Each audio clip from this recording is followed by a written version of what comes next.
engaging celebrity interviews, exciting updates from Christian filmmakers, movie reviews so you can choose your movies wisely, and so much more here on Faith on Film with Isaac Hernandez and Holly McClure.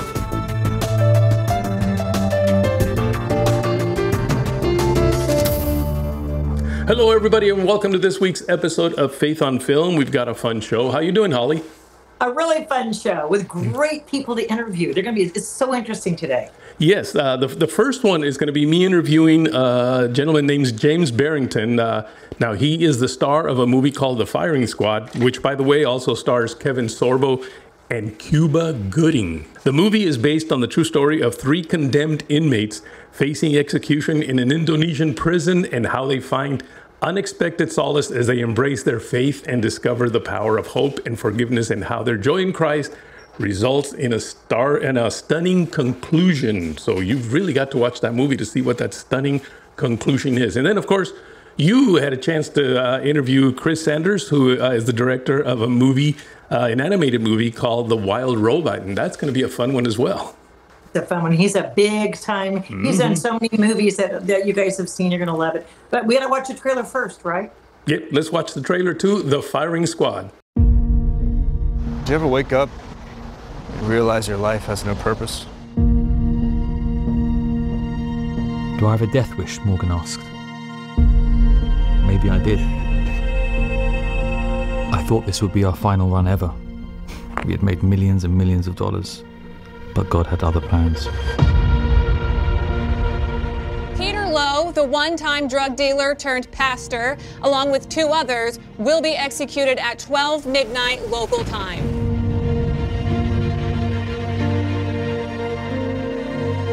The next day, something strange happened. Someone came up to me and gave me this flyer about Jesus.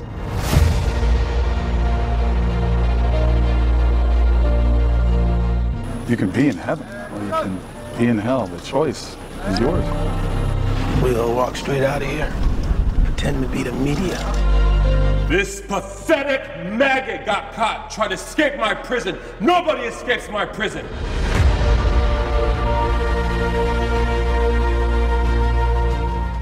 He's a changed person. He's a new man. I found Christ in here, and he forgave me. I found Christ too. My name is Peter Lowe, and I will be executed in 2 hours. Why am I being executed, you ask?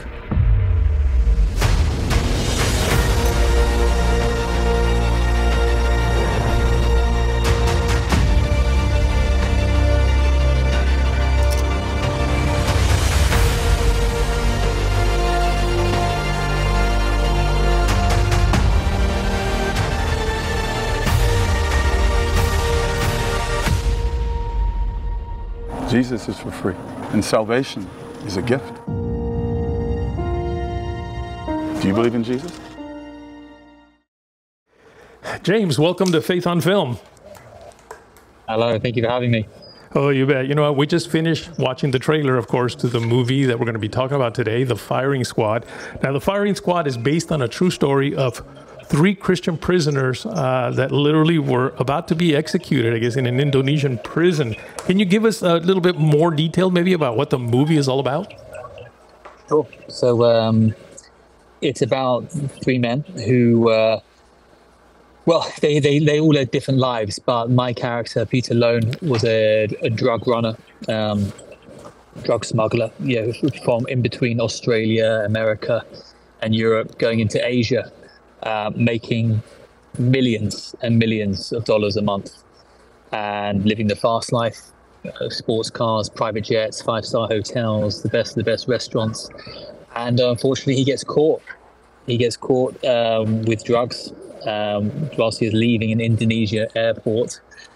And then he gets sentenced to death by firing squad. And the film is about his journey throughout the prison system, his experiences there, and how he finds, he's an atheist when he gets arrested, but he finds God with another prisoner, Kevin Sorbo's character, who is the pastor of that jail, and he becomes a pastor himself and finds redemption through Christ.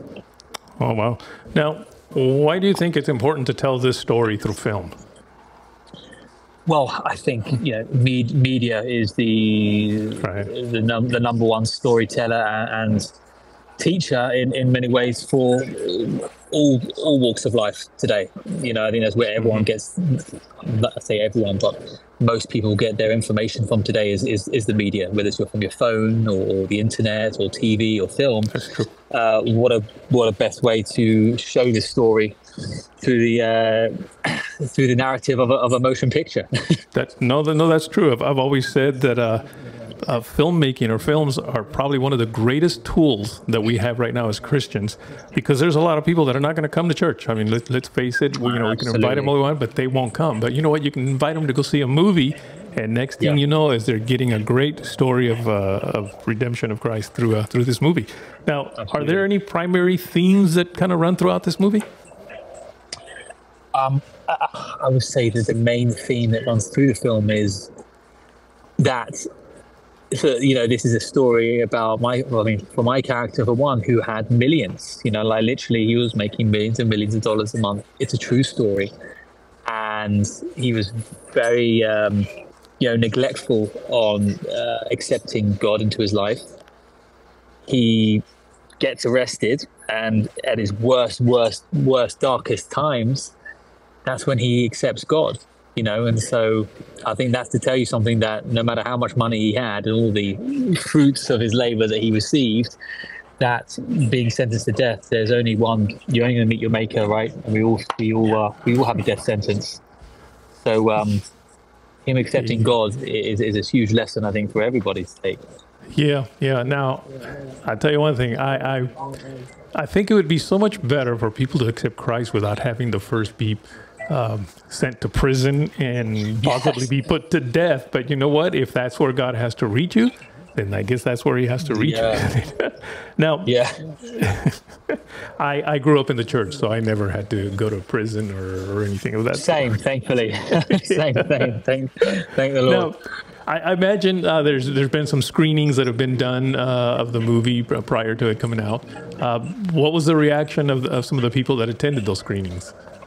Oh, wow. Emotional would be one word to use to describe it. People, a lot of people said they were weeping, they were crying, they were sobbing throughout the film, especially towards the end. But a lot of people said it hit them on a level they didn't expect. And it reached out to them that maybe I've spoken to some people that I went to a screening in Times Square, and they said, look, this is a film that they needed at the time, and they were looking out for a message, and that message got delivered through the film. Wow. Is there anything in particular, perhaps, that resonated with people? Any area of the film, any scene, anything specific that maybe the people just really took to heart the most? I think there's a scene in with Cuba Gooding Jr. and I where he belts out an incredible rendition of Amazing Grace that's sung with the inmates of the prison, which is actually a true account of actually what happened in Indonesia. So that's whilst we're being led out to firing squads. So that's very poignant. Wow. Now, I'm a huge fan of Cuba Gooding. Probably one of my favorite ones, of course, is Show Me the Money. Yeah, Jerry Maguire. How was it working with Cuba? I mean, I probably put it down as one of the best days of my entire life. Or the best day, numerous days with him. It was to describe it, to compare it, it was a bit like, if you were training to be an NBA basketball player, right? And you're fortunate enough to make it to the NBA and you're kind of working your way up there. But then walks on is LeBron James, and then you're playing along him. That's what it felt like. It's like he is just everything, his charisma, everything about him, his aura, his energy that he brought to the set was like no other. Now, so let's go into it behind the scenes a little bit. Is there anything that maybe you can share? Any interesting stories, whether it be funny stories or even just some real, how would I say, just dramatic stories of what might have happened as you guys were doing some of this filming? It was a scene with Cuba and I where he, like my character, he was pushing away the concept and the idea of accepting God in the prison. And whilst I'm already converted, I am the pastor of the prison at this stage of the story. He comes to me and he says, you know, I accepted God last night, and it was the scene is because that he found out whilst he's in jail that he lost his father.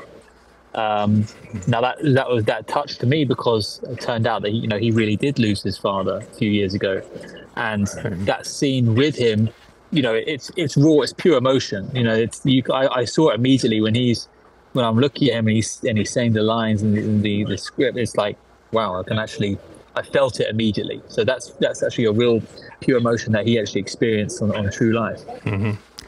Now, the movie, of course, is not a comedy movie. It's a dramatic movie, but I remember seeing at least a couple of rather comedic scenes. One of them in particular was when you guys were escaping prison. How was that for you guys? You know what? It's a great scene that the director Tim Shea introduced to the film, which is I think is a great idea, because it like you say, it's not a comedy, but it lightens the mood that you needed. You need that bit. It's like, it's a bit heavy, but this really did make people chuckle. And it's a funny scene where we try and escape out of the prison, and Cuba's character is the person that leads that escape, and we're trying to basically sneak out being journalists, and we've kind of put on some lost property suits. So it's quite ironic that I entered the prison as some multi-millionaire drug dealer who's wearing $10,000 tailored suits, and now I'm wearing lost property suits that are 5 sizes too big for me. I'm trying to pull off as being a journalist to get out of this prison. Emotional about this story is that it's true. This is a true story, and this happened in 2015, where this man and a group of people, they got executed by a firing squad.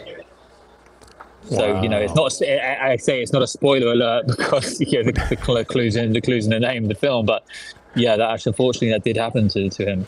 Oh my goodness! So it's a good thing that he did give his life to God, because at least we know that now he's he's living that eternal life. I've always kind of thought God doesn't promise us the next day. He doesn't promise us tomorrow. I have no idea if I'll be alive tomorrow, but He does promise us eternal life if we give ourselves to the Lord. So it's a good thing that happened. Now, Christian movies have begun to really kind of rise up in their quality. A lot more are being made. What do you think is kind of causing that? I think it's the day and age that we live in today. I think people, whatever your political standpoint is, whatever your outlook on religion and your faith is, I think people are kind of having enough of what they're seeing out there, what they may be subjected to. And I think from an adult's point of view, they're looking out for what children of tomorrow are seeing, right? And we're even kids are exposed to a lot more than what I was exposed to as a child, whether you like it or not. It's you can't stop it. So I think there's what I said on an interview. I said, look, there's nothing wrong with a film with a good message. It's okay. There's nothing wrong with it. It's not going to hurt anybody. So, give it a chance. Let these films get out and get out there. And if people want to see them, fine. If they don't want to, that's their prerogative. But at least it's out there. Right. Now, what is next for you? What you have any plans for your next film already? You got something in the works? I shot a movie a few months ago, a film in the UK, which is a crime thriller film set in the 20s. It's a film a bit like an Orson Welles style Agatha Christie crime drama. So I've got that coming out to streaming platforms, should be end of the year, early next year. So and working on a few different projects as well coming out, which I can't say. Okay. Yeah, that's always fun in these interviews when I ask that question. Well, there's all these projects, but I just can't tell you anything. Yeah, it's a tricky one. Well, listen, The Firing Squad. Now, by the time people watch this program, actually, it will have already come out in theaters. It may not be there anymore. If it is, look for it and get to the theater and watch it before it's gone. But if it is gone already, of course, I'm sure it's going to be on streaming. I guess wherever movies are streaming. Probably the best thing to do is to go to the website, which is firingsquadfilm.com. That's firingsquadfilm.com, and I'm sure you'll find all the information that you need there to be able to know what's happening with this movie beyond the theater. Well, listen, thanks so much for joining me today, to taking a little time. I noticed that you are out there in some beautiful weather, I guess. You're in California, right? Absolutely lovely here. I mean, it's 80 degrees, Los Angeles on that, right in the center of Hollywood. And it's beautiful. Yeah, it could be worse places, to be honest. Fantastic. Well, again, thank you very much for joining us today, all right? Thank you very much, my friend. You take care. You bet. We'll be right back, folks. Cheers, mate. Bye-bye. Hey, Faith on Films, Kevin Sorbo here. I'm on the set of The Chosen at Capernaum Studios, and I'm shooting a little ad here for Ingenuity Films. But it's good to be here and good to hang out, and I will see you guys soon once you do another interview with me. I love Kevin. He was at Capernaum, and I was like, can I get a quick grab from you to shout out to Faith on Film? He goes, sure, Holly. I can't wait till we interview him. He's got so many films and doing so many things these days. He is the popular, Christian actor, director, producer. He really is, and a fun guy. So nice. And speaking of a nice guy, I had a chance to interview Chris Sanders, and he did a movie, The Wild Robot, directed it. It's an animated film by Universal. But Chris, you may recognize him. He's done Mulan, The Croods. He's been involved with so many animated stories, and he's even the voice of Lilo and Stitch. If people love the Lilo and Stitch movies, he's the voice of that. But we got a great interview with him. But let's play the trailer first so people can learn more about The Wild Robot. All right.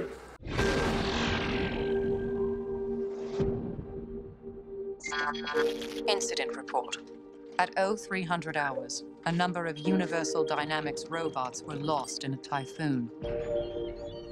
Chance of recovery is unlikely.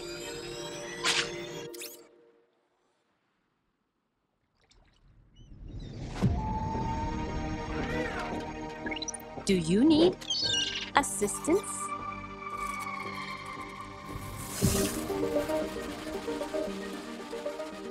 Aggression detected. I see your problem.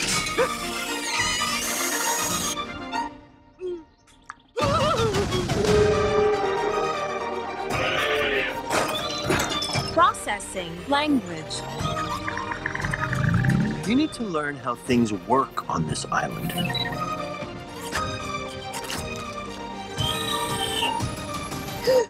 Hello. Goslings imprint on the first thing they see. Which would be you? You're his mother now. I do not have the programming. No one does. He needs to swim and fly. Swimming's easy. I can teach him the way my mom taught me. Swim! He's a runt. His chances aren't super good. I will protect him. He's got to leave this island by fall. Right, Bill? It is more dangerous for him than anyone else. But he has a chance. If where his wings end, his heart can pay the balance. You are not easy to find. You are defective. I feel fine. You should not feel anything at all. Mark? No! Sometimes, to survive, we must become more than we were programmed to be. I will protect all of you. You are ordered to return home. I am already home, and I am a wild robot.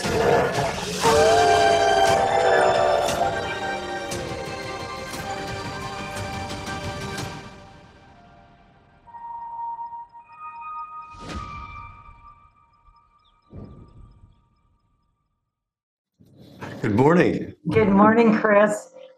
Actually have interviewed you before for some wonderful films, How to Train Your Dragon, Lion King, Beauty and the Beast, Mulan. It's been a long, this is a beautiful, beautiful film. Excited to see you involved with it.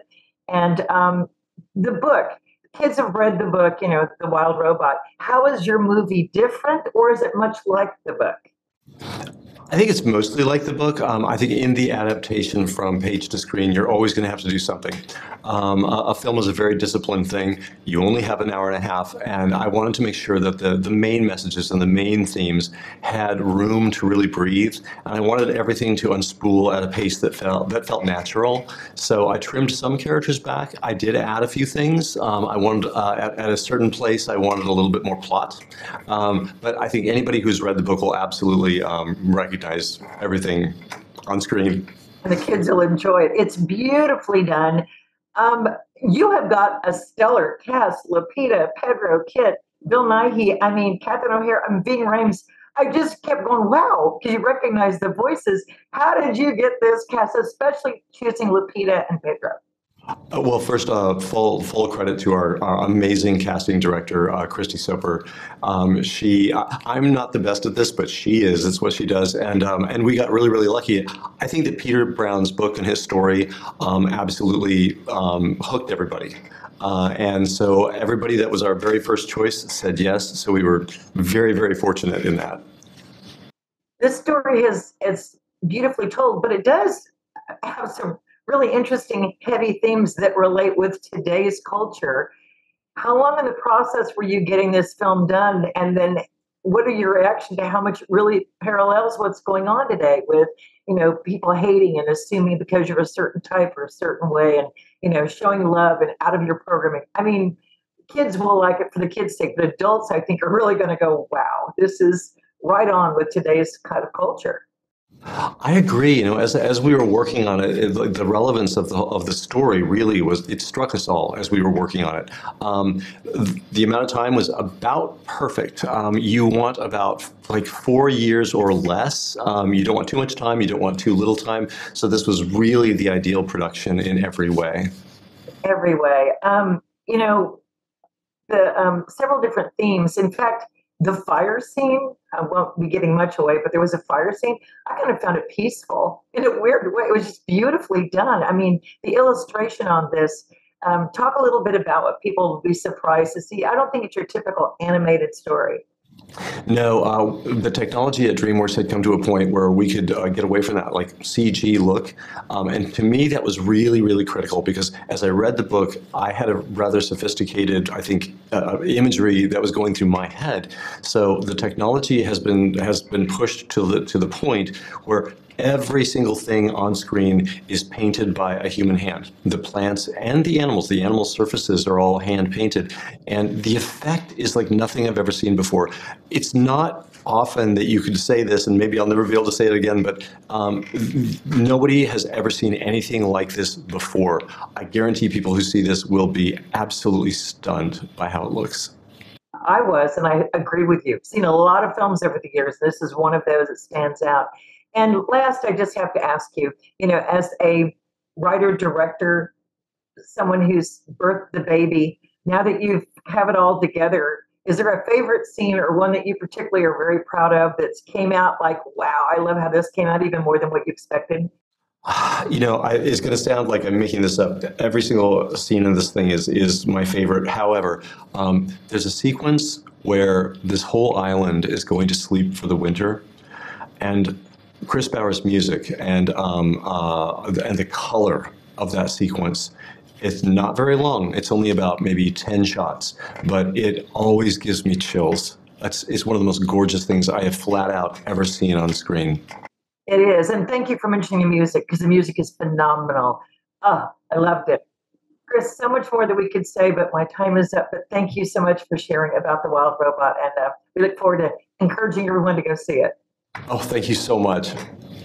You know, Isaac, this is a beautifully animated film, The Wild Robot. It's rated PG. Now, folks, it's got some kind of heavier story ideas and themes in it, like a little bird being abandoned because the eggs were crushed, and so the family's been crushed. But this robot comes in and scoops the little bird up and the duck and takes it under its wing, so to speak, and becomes the mother figure. It shows animals going through winter. It shows, you know, migration, and it's a storyline that has a lot of layers of who are you, hate. They talk about they hate you, they hate me, they hate you. But it's, you know, kind of that mentality of, and really mature things, kind of what's going on today in today's world, about people judge you for how you look. They don't know you for who you are. But let's be loving, let's be kind to people. So it's those kind of themes. I think the PG is appropriate really for kids probably 6, maybe, but 7, 8 and up will appreciate the storyline. And like I said, the animation is just beautiful. It's got beautiful scenes. Chris did an amazing job with this. So for parents who are thinking about taking your 3 and 4-year-old, not sure it's going to be one of those films. It's not the bright colors and the storyline that's real simple to follow. But for those mature kids and even adults and grandparents who appreciate beautifully done stories like this, it really is. It has a happy ending, but again, there's some intense parts. So I just think, you know, value what your kid, judge what your kids can see, and remember to choose your movies wisely when doing that. So that's what I would say as far as that goes. But you know, again, there's not language, you know, there's no characters that are, you know, questionable characters. It's just beautifully done. And hats off to Chris. He's such a professional. He really is. And I enjoyed the interview.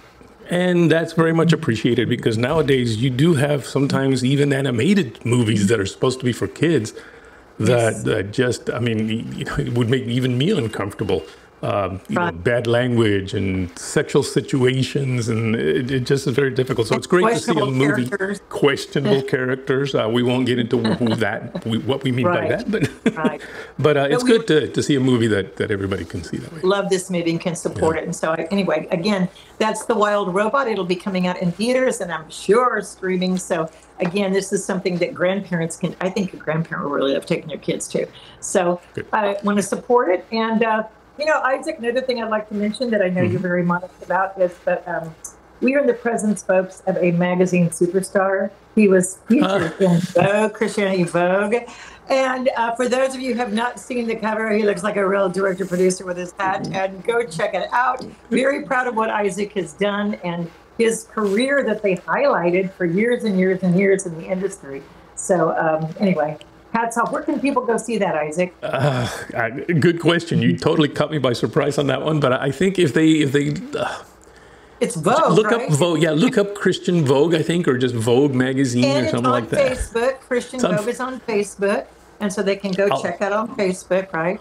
Yes, I'll put the link on the bottom here after when I go to edit this show. I'll put the link at the bottom. So, but well, I knew you were modest. I knew you were modest. You would never agree to me mentioning that. But that's why I was like, hey, everybody, go see, check him out. I'm very proud of that he got mentioned and featured, and as you should be. Thank you. And on that note, Holly, it's time to say goodbye. Time to say goodbye. Another great show.